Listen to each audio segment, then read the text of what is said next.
and then through the maritime sector. The Minister of Transportation, Muazu Sambo, made the statement while speaking at an investiture of Aminu Umar as the new president of the Nigerian Chamber of Shipping in Lagos, said the nation's maritime industry is big enough to guarantee the economic prosperity for the nation. While the federal government has said there is a need for the creation of the Ministry of Maritime Affairs to enable the nation realize the huge potential in the sector, there are concerns and questions begging for answers, particularly as concerns states and ports operation. Today on Eyes on Issues, we'll be focusing on the Nigerian maritime sector, seaport, job opportunities, and the revenue generation. We'll also look at how states, particularly ones with natural port locations, can benefit from the enormous potential in the maritime sector. Now, just yesterday, the celebration of the National Maritime Day took place. Created by the United States Congress in 1933, National Maritime Day is a holiday that both honors and celebrates the merchants, mariners, and the merchant engineers working quietly behind the scenes to ensure that goods and commodities, exports and imports get to where they need to be at the exact time. The day has however expanded to include the entire maritime industry and domestic waterborne commerce, as well as the brave men and women who have dedicated their lives to servicing aboard a merchant marine ship. Even before coming of COVID-19, it has been advised that nations and countries need to focus their attention in terms of political will and investment in the maritime sector. This is because of the huge potential the sector holds for the people. Now, as far as the Nigerian government is concerned, it has been said that the potential of the Nigerian maritime sector is capable of generating enough revenue to take care of the entirety of a national budget. The big question we ask is, why is the government not taking advantage of these enormous opportunities? Join me today on Eye on Issues as we bring on board a maritime specialist and expert, a graduate of the Maritime Academy of Nigeria and a one-time vice president of the Maritime Alumni Association of Nigeria, to help us navigate the issue bordering on these sectors. His name is Emmanuel Ododi. Hello, welcome to Eye on Issues.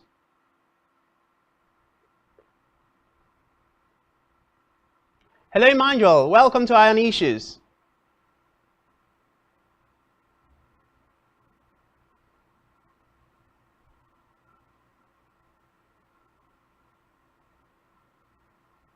Hello, Emmanuel, can you hear me?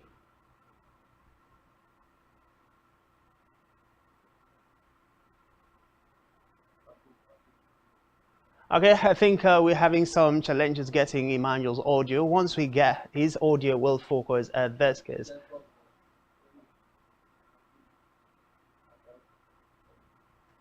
Hello, Emmanuel, welcome to Eye on Issues.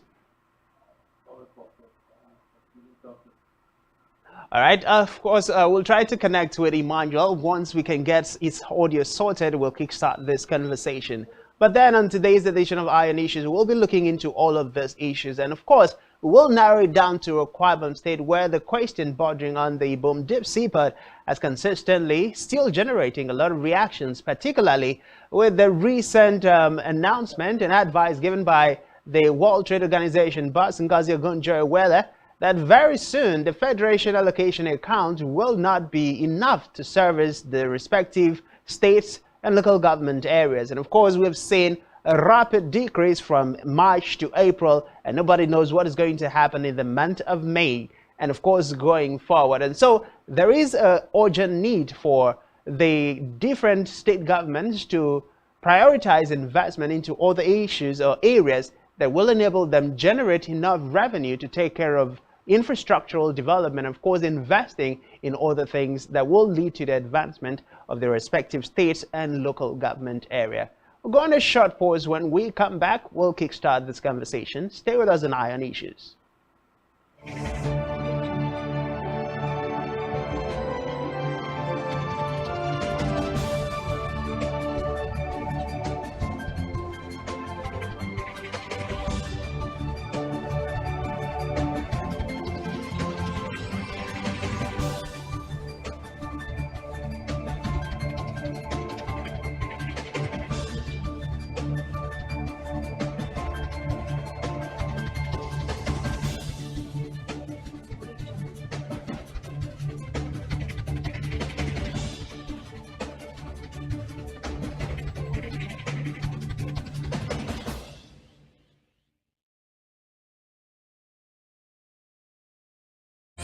Nigerian police force, which is the only one allowed by grossly abused. Our governors have to share police powers with the president as stipulated by the constitution. We do not have a federal government police force. We have the Nigeria police force, which shall be administered, organized, and supervised by the Nigerian police force. No, my lord, I want to say something. I want to say something here. Perhaps it might also enlarge the scope of people who should be invited here for examination. My lord, if we cannot find those who literally murdered Abiola, who are those people who could be said to be the beneficiaries of the death of Abiola? Rogers has linked you with some of the killings he did. He never did. He linked you with the attempted murder of Hebrew. He did not. My lord, the Matters Council is leading the evidence in our matters. Is this an adversary proceeding? It's not, my lord, but we can't be talking about cases which are... Legally Speaking, a program that deals with legal issues and questions we face as citizens of this amazing country, Nigeria. Legally Speaking. Join us every Friday from 5 p.m. to 6 p.m. for Legally Speaking.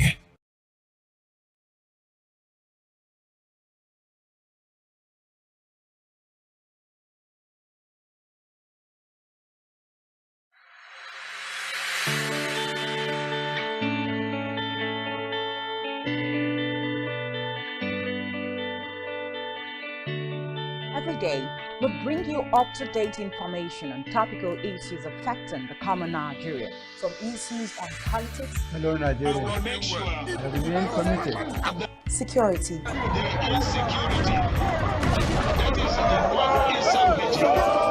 education, health, lifestyle, and so much more. Join Janice Kobum and Uyai Anyeken every weekday from 7 a.m. to 9 a.m. on Rise and Shine Daily, exclusive on Spectrum Television.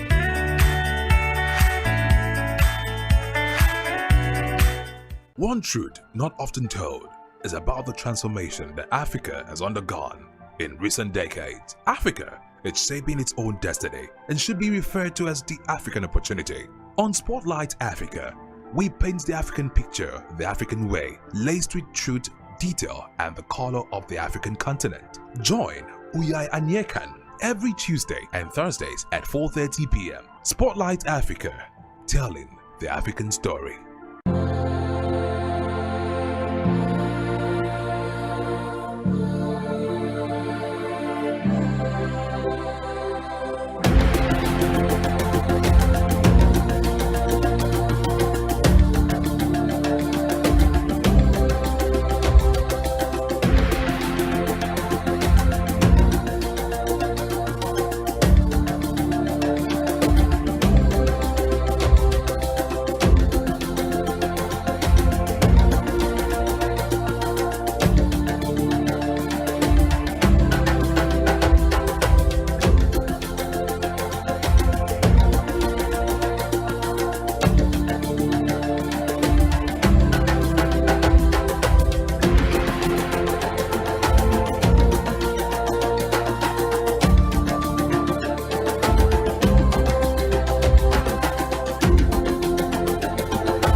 Sincerely apologize for the network glitch, but we are live again, and will be joined live from the UK. Is a one-time the immediate national vice president of the alumni of Maritime Association of Nigeria.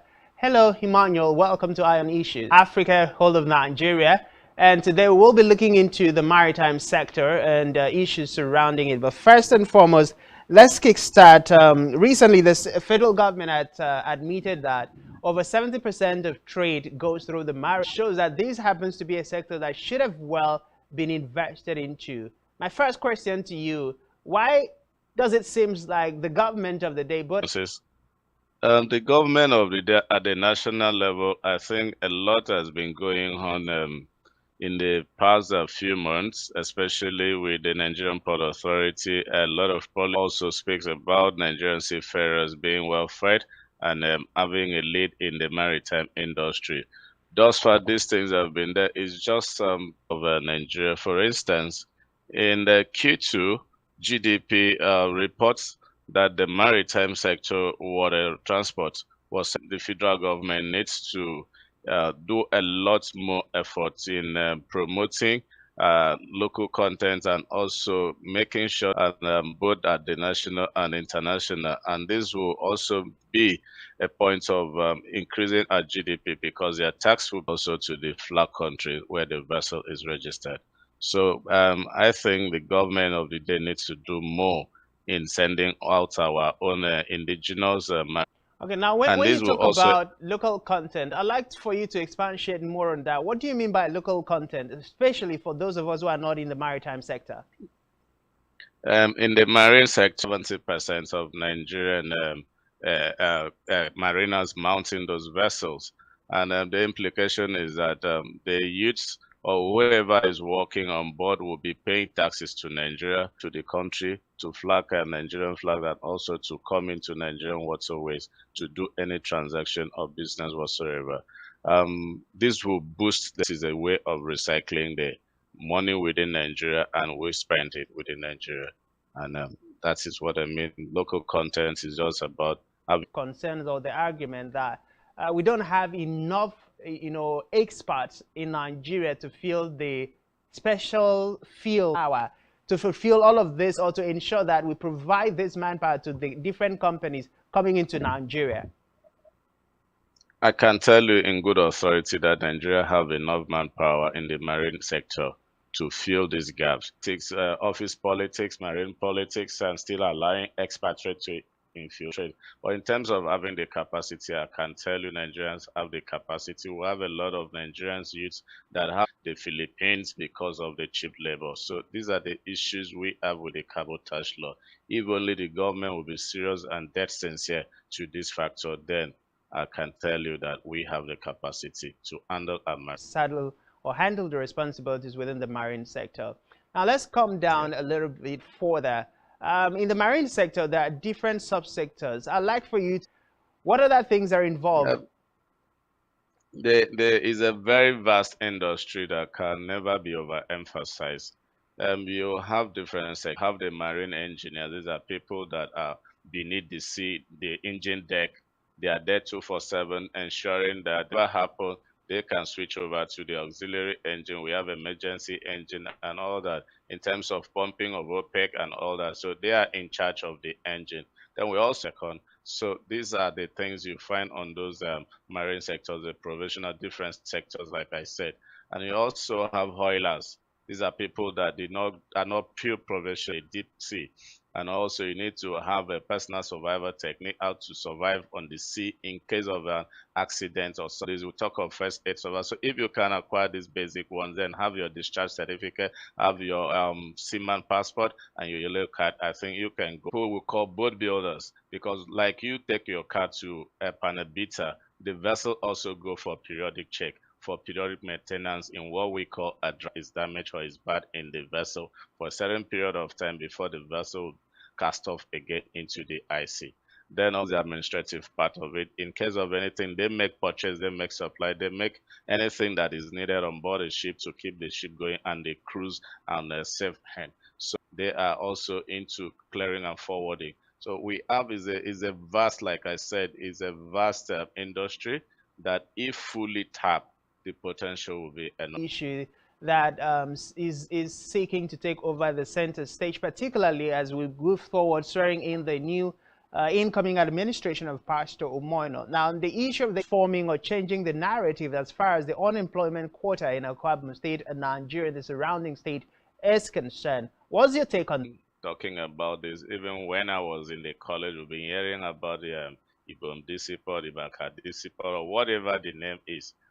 For us, we're not keen about the if Ibaka Disciple, if the incoming government will take this serious and keep politics aside.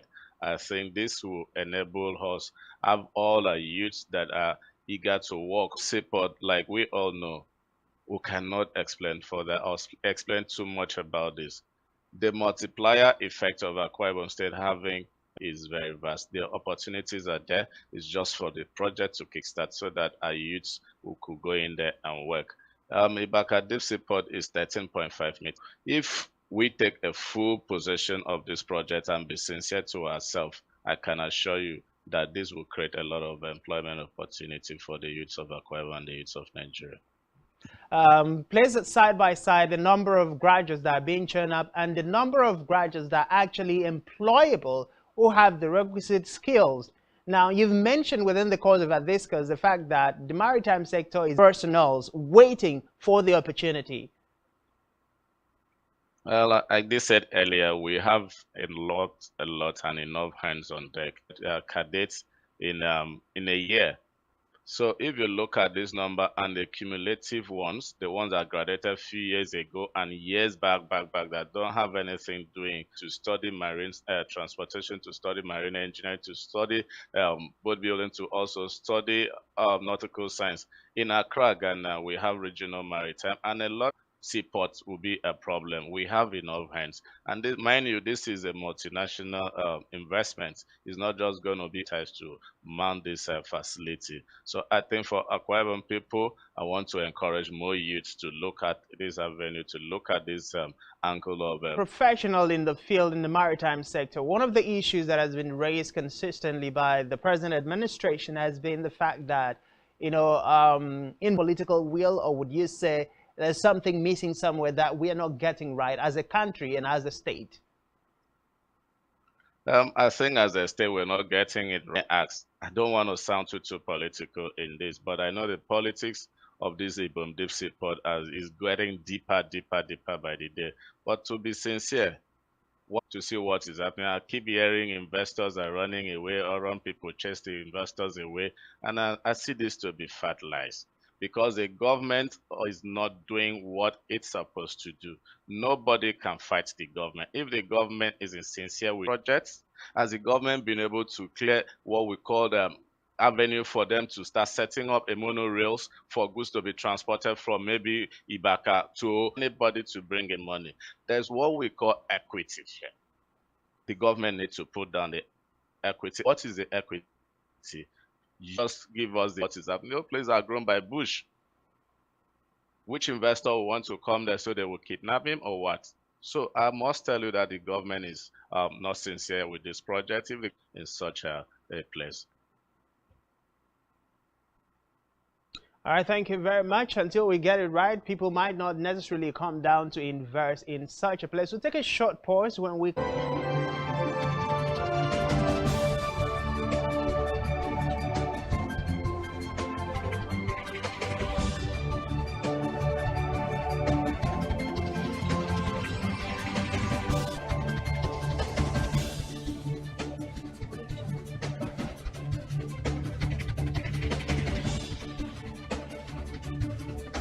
allowed by grossly abused. Our governors have to share police powers with the president by the Nigerian police. No, my lord, I want to say something. I want to say something here. Perhaps it might also enlarge the scope of people who should be invited here. For example, just has linked you with some of the killings he did. He never did. He linked you with the attempted murder of Hebrew. He did not. My lord, the matters council is leading the evidence in our matters. Is this an adversary proceeding? It's not, my lord. My lord, sorry, my lord. I think I'll be in cross-examination. Legally Speaking, a program that deals with legal issues and questions we face as citizens of this amazing country.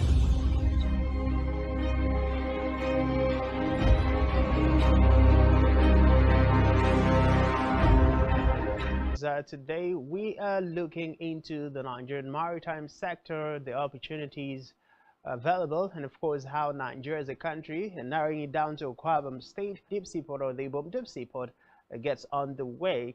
Now our guest is Emmanuel Ododi, speaking from you Association.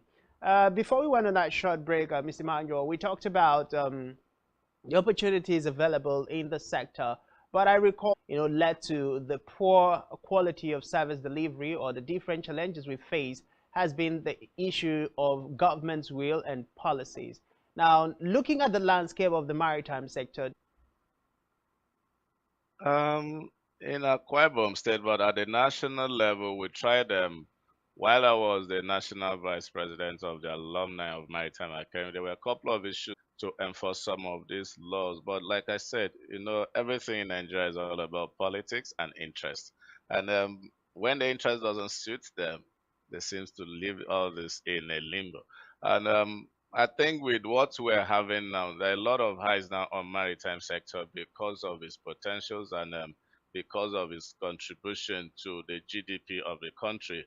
A lot of things are trying to come up now, setting up committees that will follow up on these rules and regulations, these laws that will boost the potentials of maritime sector in the country. And I believe if this is followed holistically, that the synergy with the expertise on the field, with the synergy of expertise, and I feel this will be better this year or in the years to come. For other sectors of the marine industry, I think we need to diversify more also into cargo handling and cargo importation. There are a lot of things like a country. Right, I don't know if that answers your question. Yes, definitely. That definitely does it. But let's look at the issue. Do you think having a ministry focused on the maritime sector will address some of these challenges that you've highlighted?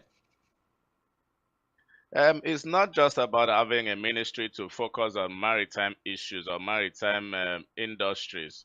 It's all about who is there, what is the interest of the person, and what is the government interest. Because it's only in Nigeria you see where professionals are being relegated to where they are not supposed to work. For instance, As a master mariner, you're supposed, the transport ministry, which is Ministry of Transport in Nigeria, is supposed to be handled and mounted by a professional who might who will know what it actually means, what is transportation. He will know what to do.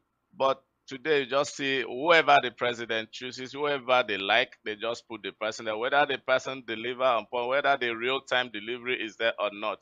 So it's not just about this thing. Let there be things that are set. Let the government set rules and regulations. Let there be that that condition that, oh, until you meet this standard, social standard, before you can be there. But I shall tell you, if we get a professional on board to run this ministry, it will go a long way to boost the economy. It will go a long way to revamp the marine sector.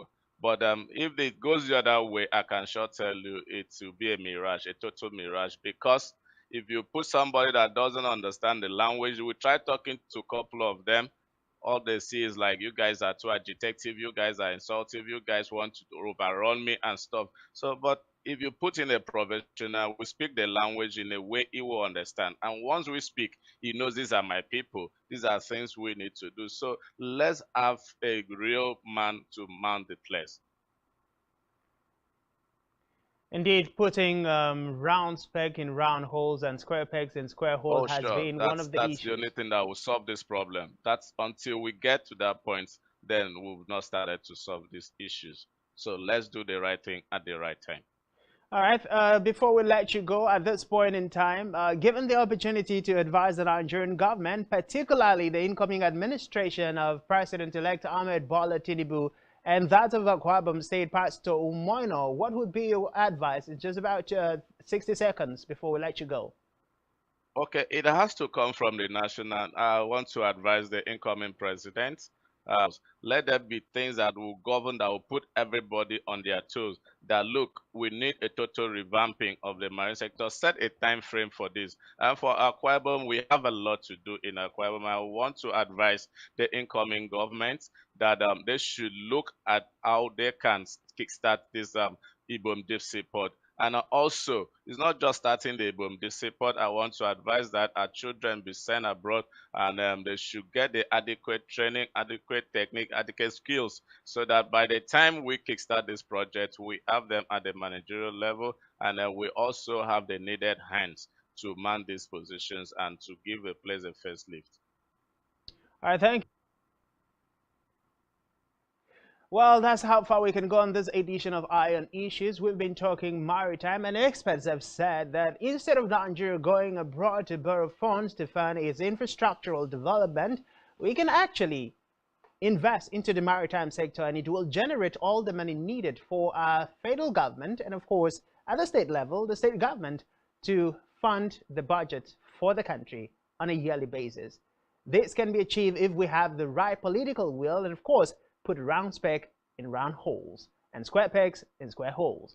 My name is Frank Cizadet, wishing you a lovely time, and stay tuned to Spectrum Television as we continue with the rest.